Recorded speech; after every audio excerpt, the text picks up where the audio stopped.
on, everyone. Earlier, we talked about the insider Tony Jones from the Utah Jazz relayed this information. If you want more details and more of the ins and outs about it, link down in the description below. Go check out that video after this one. But essentially, league sources indicate a market for Bojan Bogdanovic at the very least, of which there is a significant interest for the 6'8 shooting forward. Jones wrote, but the Jazz at this point don't appear to be particularly close to a trade that could land them even more assets and consolidate the roster, although there are ongoing talks with the Los Angeles Lakers. So currently, the Lakers are the only option the Utah Jazz have currently, and they are in negotiations as we speak about a potential trade. And that is where we are brought to the latest news that just came out from Jazz Note, which is another Utah insider that has been pretty spot on pretty much everything. I mean, they called the Rudy Gobert trade, they called the Donovan Mitchell trade, a couple little ins and outs, the Patrick Beverley thing, like before it came out. So whatever is going on here, they're getting it from somewhere. And they've been pretty spot on. Again, it's been a pretty credible source so far. But they report in regards to the Jazz still having ongoing trade talks with the Lakers. They say, we have been reporting the same. Sources confirm there is still work to be done, but there is optimism a deal can eventually be reached. So they're kind of at a standstill. Based on what the original reports from about a week ago now said, is that both Tony and the Jazz Notes relayed that the player side of the deal, player side, whatever that entails, we don't know which players it will be, but the player side has basically been figured out, although the Lakers really want Vanderbilt and the Jazz don't want to give up Vanderbilt, but it sounds like pretty much everyone else is on board. The rumored players that are being moved, don't know if this is true, again, this is not confirmed, but the rumored players are, it would be Mike Conley, Bojan Bogdanovic, and Beasley. So if the Lakers could get those three, I mean, that'd be very solid. Help fix your wing depth. You get some shooting, get a solid veteran point guard in Mike Conley that can play on the ball, off the ball. And if the Lakers can maintain their draft capital, that would be perfect because it'd be really easy to move off of a Mike Conley next season if you need to, because only $14.5 million, I believe, of his contract is guaranteed next season. So the Lakers could, if they have a draft pick and say a Kyrie Irving or somebody wants to come, then the Lakers could easily move off of Mike Conley, use that pick, and then sign whoever they need to sign, because the Lakers could have as much as $44 million in cap space next season, which would be huge. Now, from the Utah side, look, there were all the rumored reports that this team and that team and the other team, all these teams, all these players are wanted, and now what? Now Utah sources, these are Utah sources. This isn't a Lakers leverage play. This isn't, Lakers reports. This is coming strictly from the Utah Jazz. So this is no leverage one way or another. A Utah Jazz insiders aren't going to report negatively in the Utah Jazz department. This is true. This is information that nobody wants to give up the assets that the Jazz are looking for. The Jazz want a first-round pick for all of these guys. Jordan Clarkson, Mike Conley, Bojan Bogdanovic, all of these guys, they want first-round draft picks for. Beasley, I could see. Vanderbilt, I could see. But these three guys, how many teams are giving up first-round picks? Not only is it the first-round pick thing, but the Jazz, one, have to move off of guys. That's something I really want to stress to people, because I get tons of comments that are like, the Jazz don't have, they do. They have to. Yes, they could cut some players or something like that, but why? That still is a cap hit. That still affects, what you're paying in the tax, which they are currently still in the tax. They are hard capped. So any trade, they can't take back players, because if they take back those players, they have to then move those players. And not many teams are willing to give up an asset and an expiring deal to get a guy like Mike Conley making $22 million a year. How much of a needle mover is he? But a situation like the Lakers, where they're just looking to get some veteran depth to add to their young players, this is perfect for them. They can swap Westbrook, trade him for three solid rotation guys that aren't going to move the needle heavily, but it just gives them depth, which is something the Lakers really need, especially after last season. And it gives them guys that they can count on in the playoffs, which is huge, because these are all guys that have been there and have played in the playoffs. The problem with our young team, as great as it looks, A lot of these guys have never been in the playoffs. I mean, Patrick Beverley, obviously. You had Kendrick Nunn, who was in the NBA Finals as a starting point guard. Those are great. But like Walker has never been there. JTA has, but he was never really a huge rotation guy during those times. Troy Brown, I believe, had like 1 year, but it was just brief, where he was in the playoffs and didn't really play. So that's the thing. Like, a lot of these guys, as great as the youth movement is, you need veterans. You need solid vet players that can, have gone through the trial and error, have gone through the struggle, that have hit big shots, have had the big moments, that know what it's like. You're down 5 with like a minute and a half left in a game 7. They can step up to the big moment. Like, that's what you need. I mean, look at the history of the league. No team full of just young players have ever won a championship. There's always a mixture of veterans, always a combination.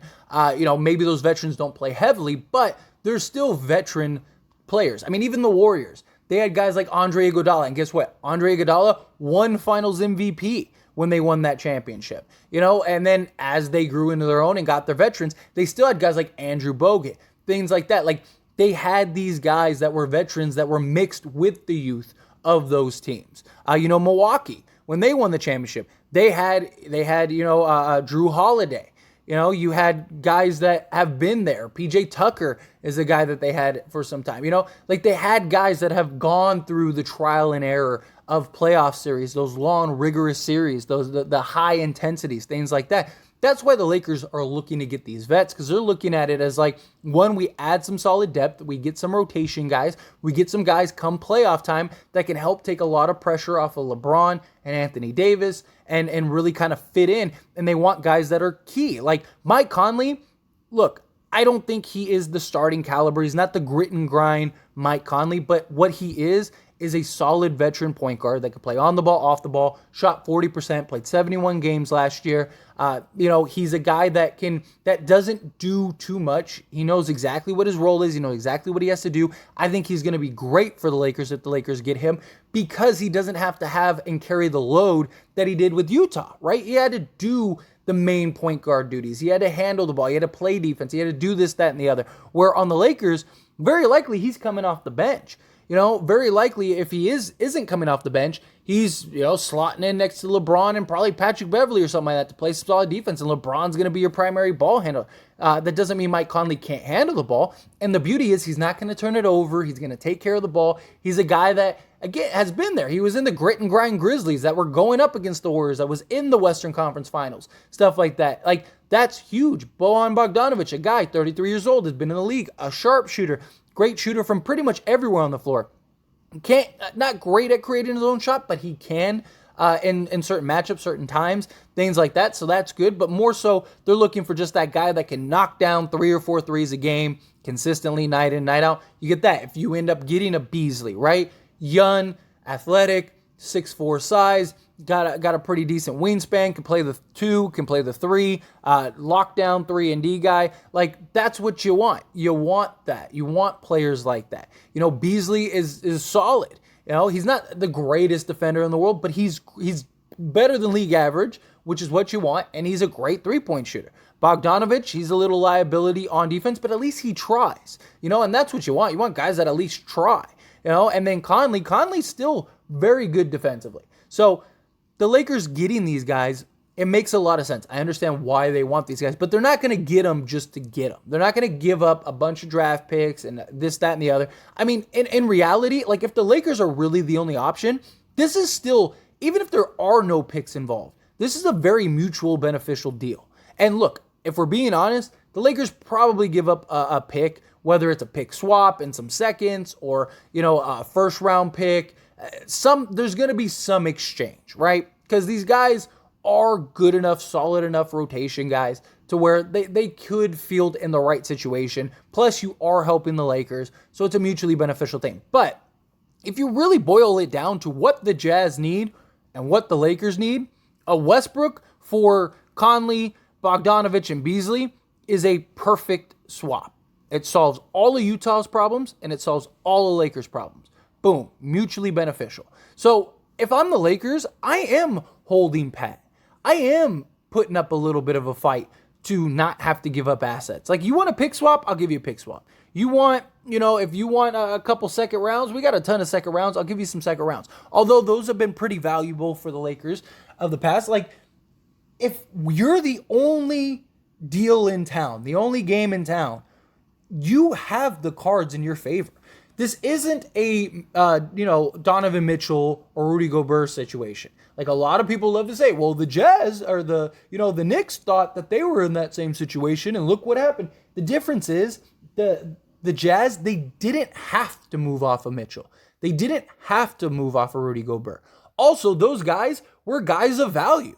There are many teams that would have been more than happy to take Donovan Mitchell. There were many teams that would have been more than happy to take on, Rudy Gobert if the price was right. Not everyone was going to pay what the Timberwolves paid, but teams would be willing to do that. Difference is you're not talking about a guy that, like Donovan Mitchell, that is a proven scorer, has put up 50 points in a playoff game. You're talking about rotation guys, older veteran guys. Those guys don't usually field a bunch of first-round picks. Like, it's not what it is in reality. So the Lakers, if I'm the Lakers, I am standing as firm as I can. You got a little time. You don't need to rush the deal. Neither do the Jazz. Jazz can be patient as well. But I think if a deal is to be worked out, very likely it'll be probably at least a pick swap, a couple seconds, something along those lines. Maybe a second for each of these guys, and then like a 2028 pick swap. I could see something like that happening, where the Lakers keep the 27, 29 pick,